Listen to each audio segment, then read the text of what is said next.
The sterile precinct hall thrummed with its usual chaos, phones incessantly ringing, papers rustling in frantic hands, and officers' hurried footsteps echoing against the linoleum floors. Amid the clamor, a voice, sharp, trembling, and defiant, pierced the cacophony like a knife. "Get your hands off me!" The words ricocheted off the walls, each syllable growing sharper, angrier. Yet, they were quickly smothered by the commanding presence of a uniformed officer. His grip on her arm only grew firmer. Overhead, the fluorescent lights flickered uneasily, as if even they sensed the wrongness unfolding below. The woman's cheek pressed painfully against the icy wall, her breath shallow as she pleaded, her voice cracking with desperation. But reason had no foothold here. Not today, not in this moment. "You think you can just waltz in here like you own the place?"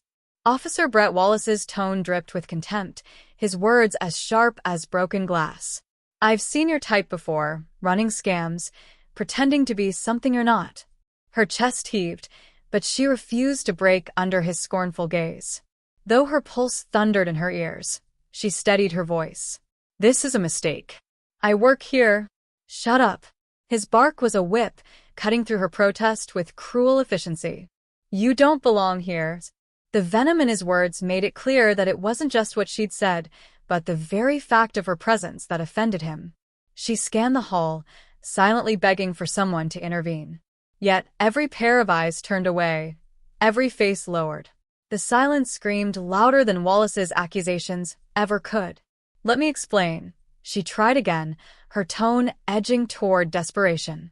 "Explain what?" he spat, his sneer curling into something uglier. "How you slipped past security. How you conned your way in here." His fingers dug into her arm as he dragged her forward, his tone heavy with implications unspoken but painfully clear. "You people always think you're above the rules." Those two words, "you people," landed like a physical blow, far heavier than the handcuffs now biting into her wrists. Her breath caught in her throat. She knew what he saw. Her dark skin, her natural curls, her presence that didn't fit his narrow view of belonging. Nothing else mattered, not her professionalism, not her credentials. To him, she was an intruder. The hallways stretched endlessly before her, judgmental murmurs trailing in her wake like shadows she couldn't shake. Each whisper bore the weight of 1,000 unspoken accusations. "You need to listen to me," she said, planting her feet with a force born of resolve. Wallace spun around, his eyes blazing. "Listen to you?" His laugh was cruel, derisive. "You don't give orders here." With a violent shove, he slammed her against the wall again. Pain flared across her back, but she gritted her teeth, refusing to let tears spill. "Not here. Not now." Her voice dropped to a low, steady simmer. "If you don't let me go, you're going to regret this." He scoffed, his laughter cold and dismissive. "Is that a threat?" "No," she said, lifting her chin defiantly. "It's a fact." But he wasn't listening. He didn't care. Gripping her arm tighter, he yanked her forward and dragged her toward the interrogation room. Her words, her protests, her truth, all of it stayed locked inside as he shoved her into a cold metal chair. "We'll see how tough you are in a cell," Wallace growled, leaning over her with a smugness that made her stomach churn.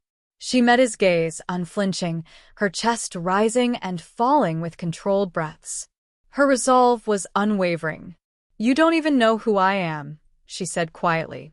"And I don't care," he shot back, his dismissive tone laced with arrogance. In that instant, the air shifted. Not for him, not yet, but for her. She stopped pleading, stopped resisting. Instead, she let silence fill the space between them, her stillness unnerving him in ways he couldn't quite place. Moments stretched into what felt like an eternity. Then, from outside the room, footsteps echoed. Voices rose, and a name was spoken, a name that sliced through the tension like a blade. Wallace's shoulders stiffened. The door swung open, and everything he thought he controlled began to crumble. Detective Olivia Hayes stepped inside, her very presence commanding the room. Her name wasn't just spoken, it was revered. Every morning, she walked into this precinct with her head held high, her poise a shield against the subtle but constant undercurrent of doubt she faced. She had fought for her position, earned her accolades, and worked twice as hard to claim respect freely given to others. But even someone as accomplished as her couldn't entirely escape the sting of judgment, the looks, the whispers, the quiet erosion of belonging. Today, however, she was done tolerating it. Today, the truth would speak louder than any accusations, and the man who had underestimated her would learn exactly who he had tried to dismiss. As Detective Olivia Hayes arrived at the precinct, the atmosphere shifted.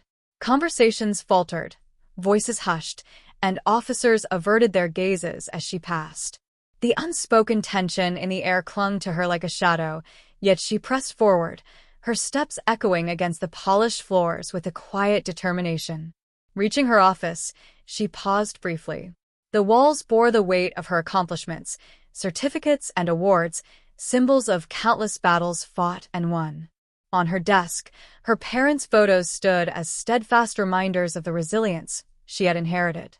Her father's well-worn firefighter helmet sat beside her mother's cherished collection of books on education, tangible tributes to the sacrifices and strength that had shaped her.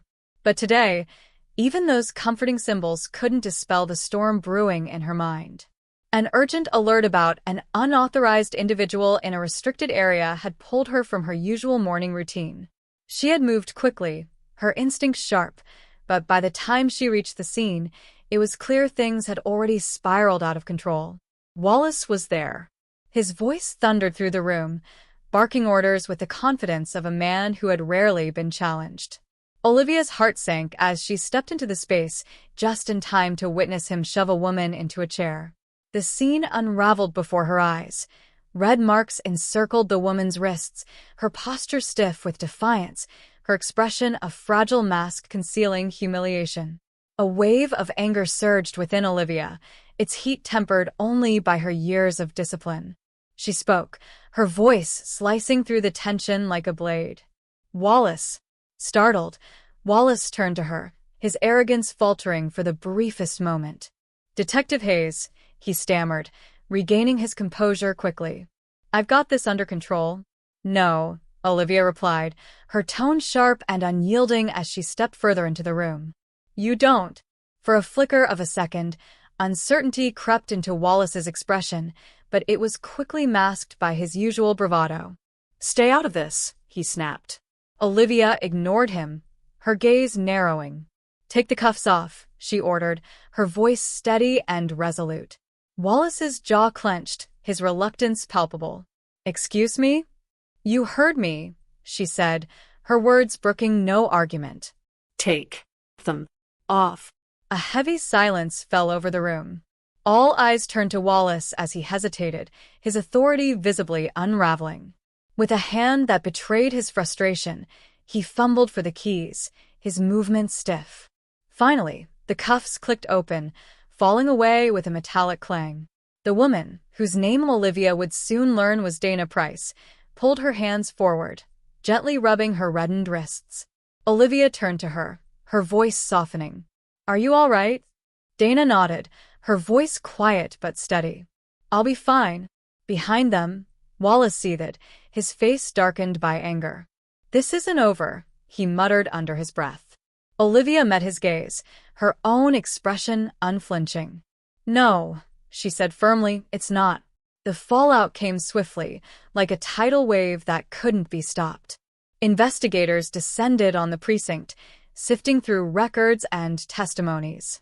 Complaints long buried beneath bureaucracy were unearthed, each one painting a damning picture of Wallace's history.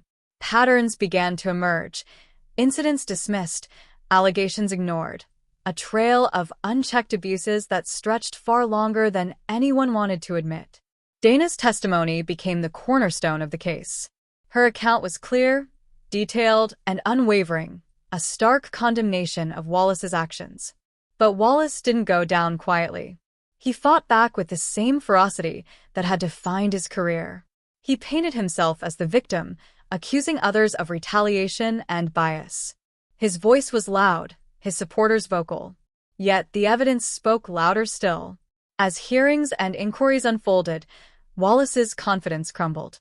The arrogance that had once defined him eroded with every damning revelation.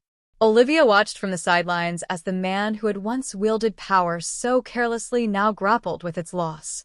The day Wallace was escorted from the precinct in handcuffs, a heavy silence settled over the station. Officers shifted uncomfortably, their gazes darting away from Olivia as she walked past. They didn't know what to say, and she didn't need them to. The weight on her shoulders felt lighter, knowing that accountability had finally caught up with a man who had evaded it for far too long. For Dana, the journey toward healing had only just begun. But she faced it with her head held high, her voice a beacon of strength and a reminder that silence was never the answer. And for Olivia, the fight was far from over. She knew that the culture enabling people like Wallace wouldn't change overnight. The system that had allowed him to thrive would take years to dismantle. But she was ready to keep pushing, to break down the walls of silence and complicity, one battle at a time.